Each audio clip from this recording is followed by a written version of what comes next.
The STEM Society. Welcome back to the STEM Society. My name is Cole Jackson, your culture commentator. I talk all things hip hop news, new releases, you name it, I talk about it. I do get a little bit unfiltered sometimes, so if you're easily offended, this is your chance to turn away now. This is episode 103, and we're live. Thank you for joining me for another episode. This has been a very stressful week for me because the playoffs are here. NBA playoffs are here. I am a Warriors fan. Shout out to the Bay Area. I am a Warriors fan. I've been a Warriors fan since I was this big, since I was a kid. And this year it's crazy because Houston is whooping our ass.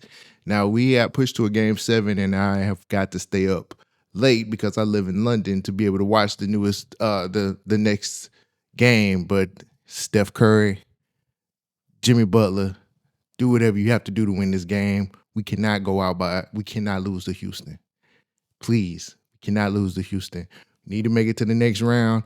I need you guys to play as hard as you ever played before. I think it's kind of shady too today. He's trying to hit Steph's hand. Steph has a bit of a hand injury right now, and they are going at him like crazy. So the deck is stacked against us. I want Steph to be able to make it past there because time's not on his side. He's moving towards the end of his career, and I really want Steph to get one more before he gets up out of here. So with that being said, that's just been my week, man. I've been keeping up with playoff basketball. Oh, by the way, Lakers fans, how y'all doing today? Y'all all right? You okay? Things a little rocky, that Luka trade ain't looking so hot no more, is it? The Luka trade. Oh man, it's funny that everybody was looking at the Lakers to make it to the finals when they got Luka, not knowing that Luka don't play defense. Damn shame. And now LeBron James is an old man. God, the commentary on how the Lakers lose and the excuses y'all give LeBron. Oh, he's old, man. He's 40. Y'all can't be playing him at that many minutes. But earlier in the season, y'all was like, this is the best LeBron's ever looked. Does he age? Yeah, he ages. As soon as they lose in that age, and then it came out with this whole thing about him I think he had a groin injury. He got hurt during their playoff series. Whatever it is, they give LeBron too many excuses. I respect LeBron, but I'll be honest with you. Y'all give that man way too many excuses and too many outs. I'm not a Lakers fan. Never have been, never will be. It's Bay Area all day long. But shout out to the Lakers. Also this past week, it was announced that Outkast was going into the Rock and Roll Hall of Fame. I know Salt and Pepper's going in as well. Hey, that's great. I'm from the South. I'm from Alabama. Outkast raised me. I'm a child of Outkast. I listen to every album. Outkast has been a part of my life as long as I have been living. And to see that they're going into the Rock and Roll Hall of Fame is just one of those things that just makes me be proud of the South, because the South has been dominating hip hop for a very long time. Argue with your mama. And to see them finally get into the Rock and Roll Hall of Fame is just another accomplishment that they've earned, they deserve. I think they're one of the greatest hip hop groups ever. Do I say number one? I don't know if I can say number one, but I know they are one of the greatest. I'd have to rank that. One of the greatest hip hop groups ever. They've never had an album that sounded the same. They're just they are the definition of Southern hip hop. And to see them go into the Rock and Roll Hall of Fame, it just makes me feel really good about being from the South and just loving the music that we've put together and put out there. My favorite Outkast album would have to be AT I have gone on and on about saying how that is a perfect hip hop album. The beats are wonderful. Organized Noise did their thing. The rhymes, the content, everything that they're talking about. That was their sophomore album. It flows well. Everything about that album is perfect to me. That is one of the few albums in hip hop that is perfect. I know a lot of people might say Stank On Ya, or some people might say Aquemini. For me, it is AT Aliens. That's one of the greatest albums I've ever heard in my life. They really are great representations of what hip hop can be, especially when people doubt you. The infamous Source Awards situation when they won Best New Rapper, actually, and New York just booed him out the building, which ridiculous. That's where we got the great line from Andre 3000 saying the South got something to say. But it's like this though. I'm tired of folks, you know what I'm saying? Them closed-minded folks, you know what I'm saying? It's like we got a demo tape and nobody want to hear it, but it's like this, the South got something to say. That's all I got to say.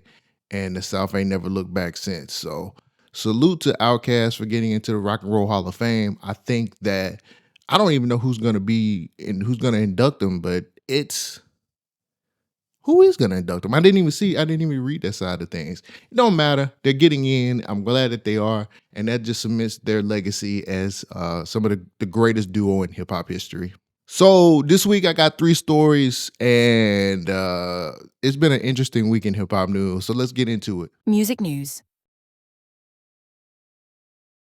So Russ made a bold statement on Twitter this week when he said the streaming numbers need to be erased from Spotify. So for those who don't know who Russ is an independent artist. I think he's out of Atlanta, and he's been doing independent. He's been an independent artist for most of his career.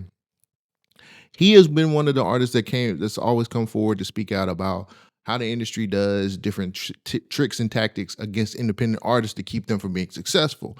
Russ has gone as far as showing how much he's made from streaming versus physical sales. He's also showed how much he's made from shows.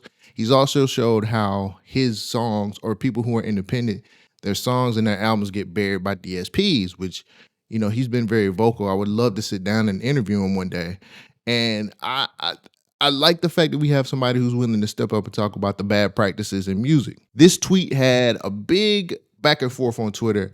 Let me read the tweet for you real quick and let you hear what he said. Spotify should remove the public display of listener counts and streams. It is a catalyst for unhealthy comparison. It creates misleading metrics like monthly listeners and incentivizes people to cheat so they can inflate their perception of popularity. Hiding the numbers would reduce the pressure to compete on unauthentic metrics and encourage a focus on the music itself. Look at Apple Music. There are 0 combos about how music is performing on there or if streams are fake, because you don't know, LMAO, as it should be. It's nobody's business how music is performed outside of the artist and their team. We live in this weird time where everyone feels entitled to know everybody's business because of social media. I get it though. From Spotify's perspective, having the numbers public make it a sport, which in turn drives engagement, etc., etc. So after reading that, I completely agree with him. I think we're losing a lot of creativity when it comes to trying to match numbers and monthly listeners and all of this other BS that people like academics push, or the labels or the DSPs push really, really hard. Like sometimes you can tell that they use this to be able to engage how popular somebody is instead of how good the music is. And that's ridiculous. Now, I know some people think, well, how are you supposed to discover new artists if they don't have their counts out there? And it's just like, well, you do it like we used to do it back in the day. You go to different places to find who's the underground rapper that's doing something. Like me personally, I still go to SoundCloud. I do go to Bandcamp. Even there's I don't know if people have heard of Even before, but Even is a place where independent artists release their music, and I like Even because I find new artists there on a regular basis. But you can find new music without having to look at a monthly listener count. Again, quantity doesn't equal quality in this situation. It's really more about what do you want to hear. We hear so many people complain about rap is boring or stupid or is dead, but nobody goes out and listens to anything outside of mainstream artists, and they still look at these listener counts as like the metric to go off of if somebody's good. Let me ask you a question. Do you believe those numbers are real? Like, do you really believe that those numbers aren't inflated? I for sure come from an era, or understand the era of streaming, because we do have streaming farms, we do have bots, we do have different things. We have paid promotion from people who are random tweeters or random people who post about certain artists. out of nowhere that are paid. Like people say men lie, women lie, but numbers don't lie. Yeah, they don't lie, but they can be manipulated. I think when we try to go off of listener counts, or when we try to go off of like how many albums you sold in the first week and all this other shit, like it just really muddies up the whole hip hop industry. It just makes music feel analytical. Like that's not what music is supposed to be about. Music is supposed to make you feel. Music is about creativity. Music is about hearing something you haven't heard before, telling stories. And a lot of times y'all are just going off of, well, he ain't got but like, man, he ain't got but like 5,000 listeners a month. He gotta be trash. That's bullshit. A lot of the times, those artists are the ones who are more hungry and they're more willing to be creative and give you great music because they want to increase what they got going on. Something else that bugs me about this too is the quote unquote tastemakers out here on the timeline who really feel like they're saying something when all they're doing is finding a popular artist, giving a few words about music they hadn't even listened to. I think people, if you hide those numbers, these tastemakers would have to do their job and actually listen to the album. Half of these people, again, are paid. They're paid by the label. They're paid by somebody's team to be able to push this shit on y'all to make y'all think that this person is something good. When at the end of the day, these tastemakers don't even listen to the album. They have no idea what's good and what's not good. They're just there to increase the numbers of that increase the numbers of that artist, or sit up here and put some bullshit that they just don't really believe in. And that's the problem that I have with seeing people's numbers on a regular basis, seeing their monthly listeners. I hate seeing that shit. I don't care. What does the music sound like, man, nigga? How are you coming? Are you changing your style up? Are you changing the music up every time you drop? That's what matters to me. Again, quantity does not equal quality. The numbers that we see are just a lot of bullshit mumbo jumbo that ain't even for us. Those numbers, if you read into it a little bit more, are to help artists and their teams figure out where they should tour, what regions are they most popular in, so they can actually kind of focus more on those regions to get more sales, so on and so forth, selling merch. Those aren't really to determine how good an artist is. It's just not how it works. But the tastemakers, or the people who you deem as the kings of being hip hop media, are just pushing this shit because behind the scenes they're getting a check. Behind the scenes they're getting a whole lot of bullshit that they don't tell you about. And I know what y'all are saying. Cole, this is it's competition out there, man. Hip hop has always been competition. Rap has always been competition. If we don't see these niggas' numbers, if we don't see the listener counts, if we don't see what they did in the first week, how are we supposed to know they're good? I'll say it again. What does the music sound like? I know it's competitive. I know we're in a place where people have to outdo the other person and nobody want to work with each other. I get it. But what do the music sound like? What is this nigga doing different than the last nigga? How is he, if this is a competition, how is he changing this landscape of hip hop or the landscape of music next to the person who just put an album out that's similar to his? What are they doing differently? How are they being innovative? Like, those are the things that count outside of just saying, well, he did, man, he sold 150 his first week. That's bullshit. The Drake and UMG shit alone should let you guys know we're in the midst of lying to the consumer to push an agenda to make money. So let's just take into consideration that we stop using these numbers, these listener counts. How much better would music be if we did that? How much more would we appreciate artists actually taking a left turn if they did that? I just feel like Russ has a great point because artists are regular people at the end of the day. They content creators just like me. You know what I'm saying? My content is commentating on hip hop culture. Theirs is making the music for me to commentate for. But these monthly listeners or these numbers that we continue to push and see on a regular basis, it ain't helping anything. We sit up here and complain about how music is so trash these days and nobody wants to do anything. And we never really think about what kind of pressure is put on the artist. And I know y'all are like, well, they rich, man. Who gives a fuck? Well, yeah, they're rich, but that doesn't take away the stress, or that doesn't take away the problem of having to create something to keep up with the next person. And we have to realize a lot of these artists have been in the game for a while and they're on their way out, and they don't want to go out like the last generation of rappers trying to hold on for dear life. If we lose the numbers, we get better creativity. We get more people trying to take chances. We get more music in turn, where now we're getting a better product and we don't have to call everything garbage on a regular basis. What's your opinion? Tell me what you think. Give me a debate. I want to hear what you have to say about this. Do you think we should continue to see listener counts? Do you think we should continue to see first week sales?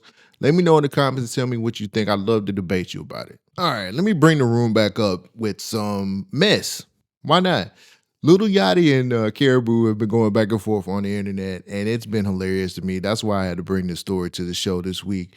Apparently, Karrahboo is targeting Yachty on being a hateful and hurtful boss. He doesn't like women, and she can't get out of her contract because she wants to release music.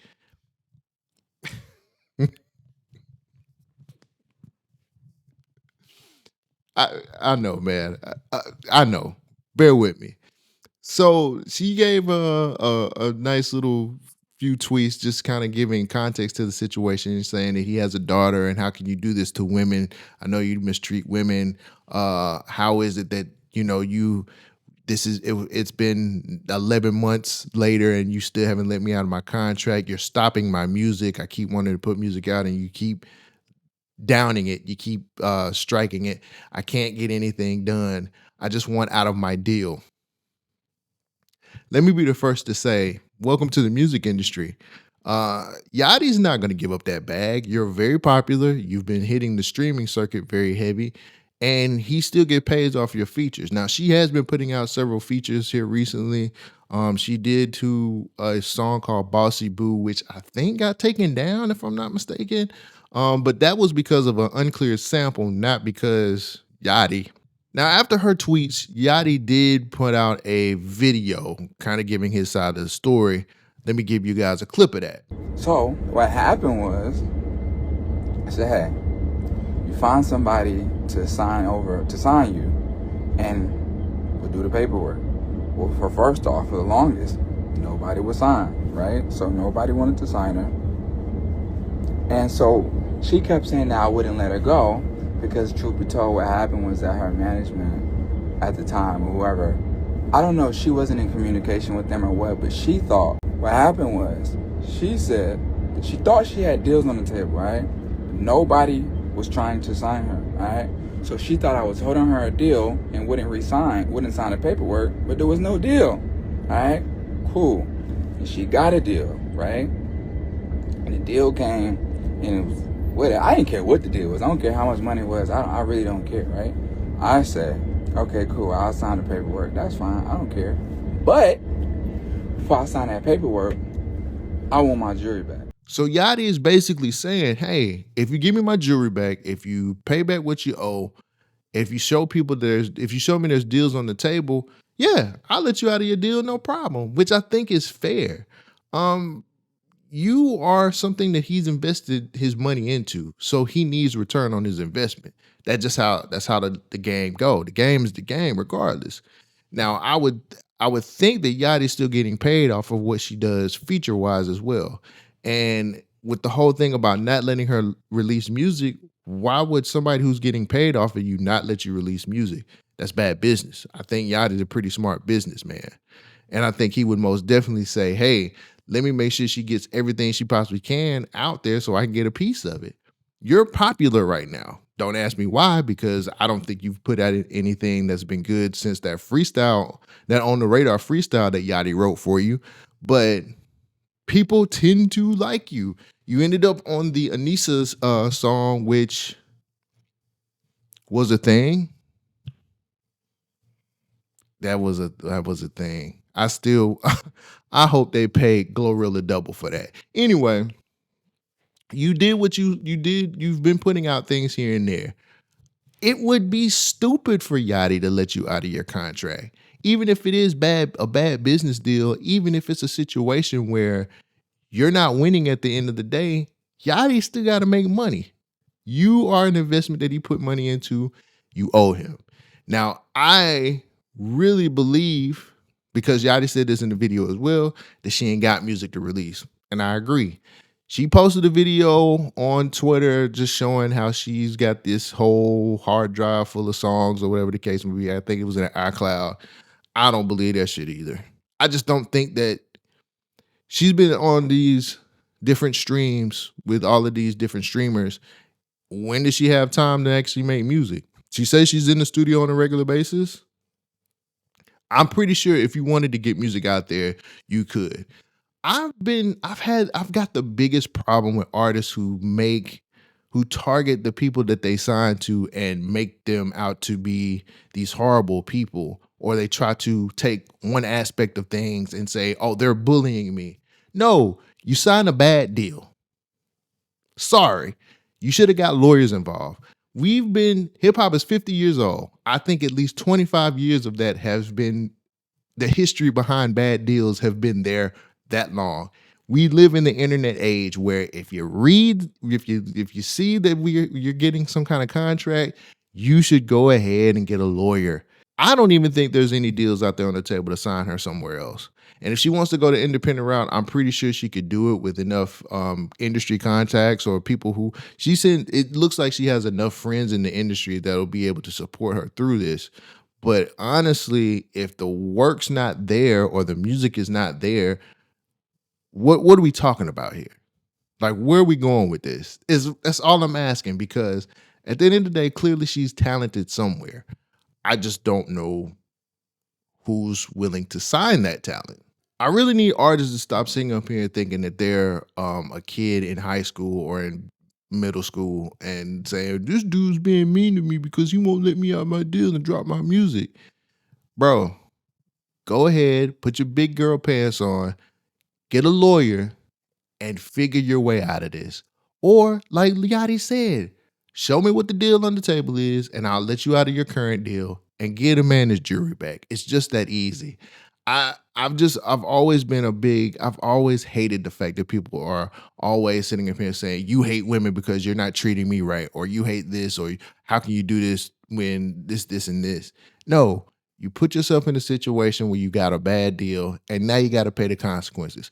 Get a fucking lawyer and figure it out for yourself. It has been a year since we got one of the greatest nights in hip hop history happen, when we got 616 in LA, Family Matters, and Meet the Grams. It's been a whole year. It's been a lot of nostalgia going on the timeline. Roy Mal had DJ Head on for The Great Debate, which I thought was fucking hilarious. Didn't watch it because I'm so tired of the conversation, man. Like, we never let that shit kind of go away or fade out. Like, it's been going on strong for this entire year.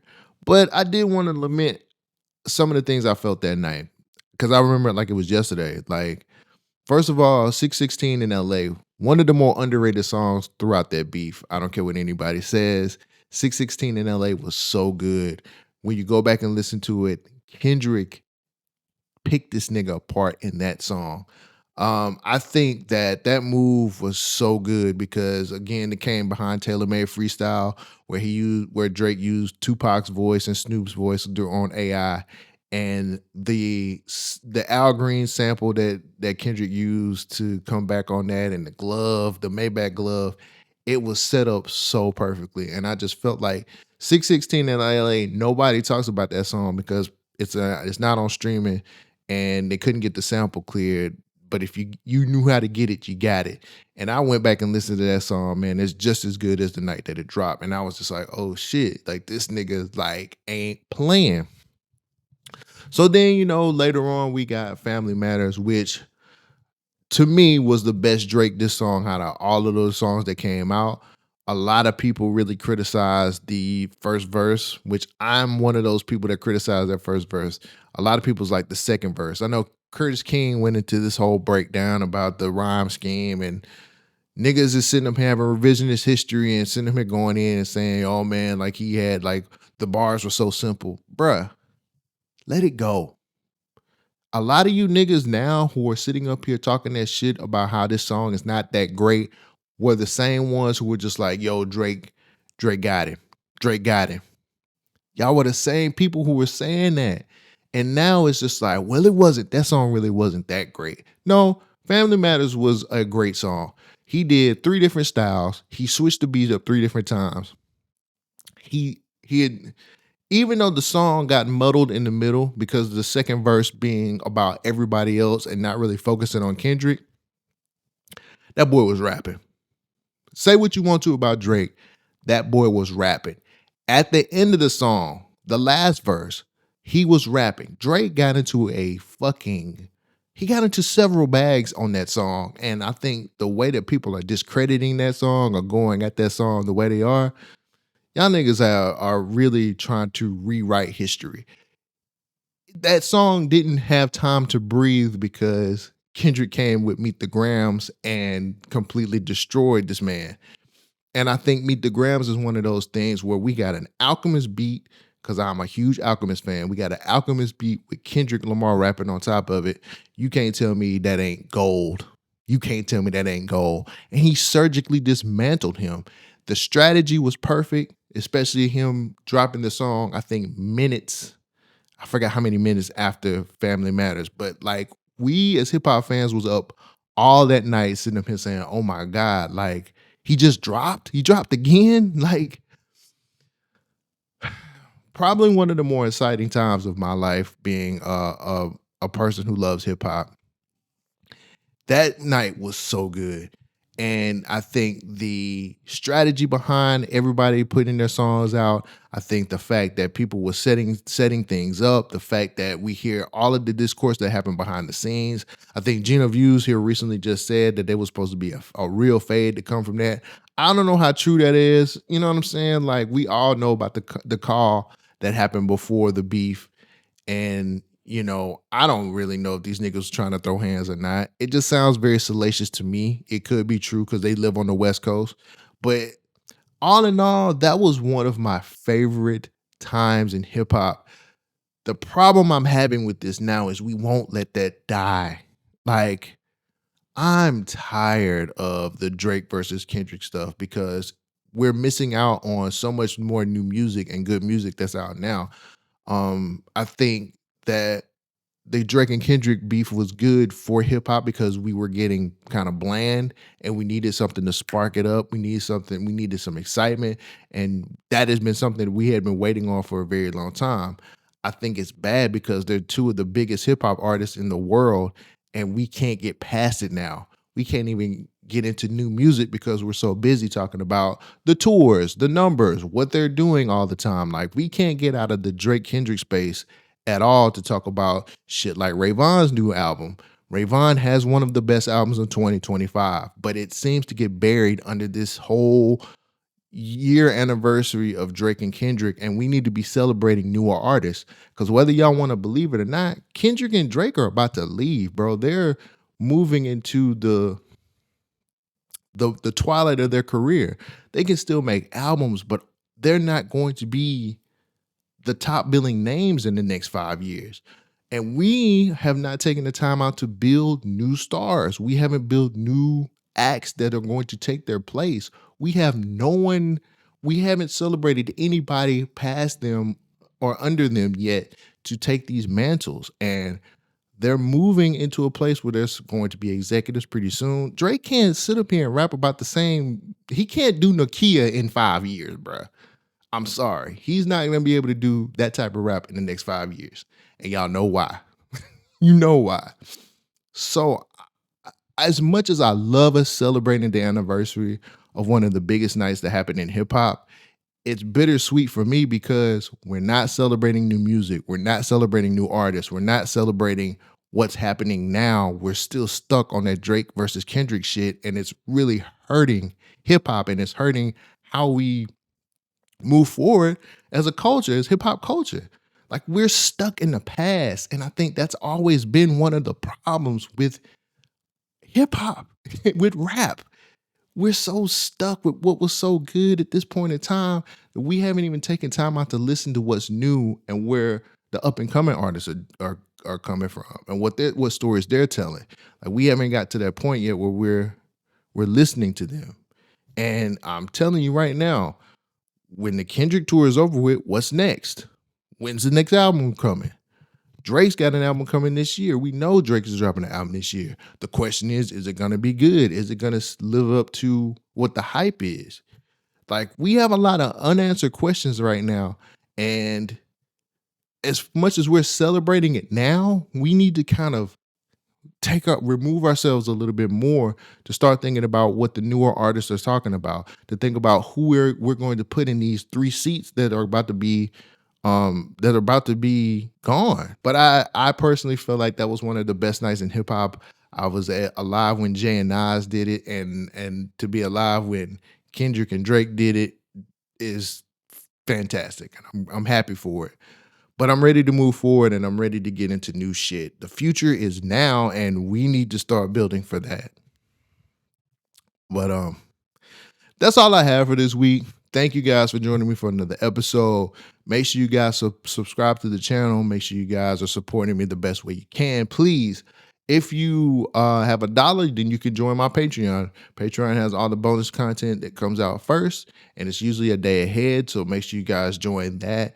Make sure you guys are checking out my playlist. They will be updated tomorrow, so make sure you guys are on top of that. With that being said, man, I love you guys. Thank you for your support, and I'll catch you next episode. Peace out. Thank you for joining the STEM Society.